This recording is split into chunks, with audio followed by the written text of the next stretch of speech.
বিশ্ব ইতিহাসে এমন এক পারমাণবিক বোমা রয়েছে যার মাত্র একবার বিস্ফোরণে সৃষ্টি হয়েছিল আকাশ ছোঁয়া আগুনের মেঘ, পৃথিবী কেঁপে উঠেছিল তার কম্পনে, আর মানুষ স্তব্ধ হয়ে গিয়েছিল ভয়াবহ পরিণতির কল্পনায়। আর সেই বোমার নাম জার বোমা। কারা তৈরি করেছিল সেই বোমা? বর্তমানে কার কাছেই বা আছে সেই বোমা? বিশ্বের ইতিহাসে এখন পর্যন্ত সবচেয়ে শক্তিশালী পারমাণবিক অস্ত্র জার বোমা, যা তৈরি করেছিল তৎকালীন সোভিয়েত ইউনিয়ন বা বর্তমানে রাশিয়া। শক্তিশালী এই বোমার মূল নাম ছিল হাইড্রোজেন বোমা। 1961 সালের 30 অক্টোবর এটি পরীক্ষামূলকভাবে বিস্ফোরণ ঘটানো হয় নোভেয়া জেমোলিয়া দ্বীপপুঞ্জে, যা অবস্থিত আর্কটিক মহাসাগরে।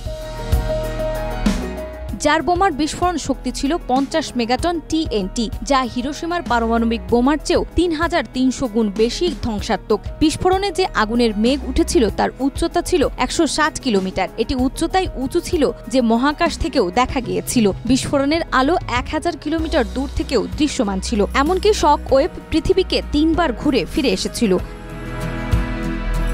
জার বোমা কোনো যুদ্ধক্ষেত্রে ব্যবহারের জন্য নয়, বরং ছিল এক প্রকার ভয় প্রদর্শনের প্রতীক। স্নায়ুযুদ্ধের উত্তপ্ত সময়ে এটি ছিল সোভিয়েত ইউনিয়নের পক্ষ থেকে যুক্তরাষ্ট্রের প্রতি কড়া এক বার্তা: আমরা পারমাণবিক দানব গড়ে তুলেছি, সাবধান হও।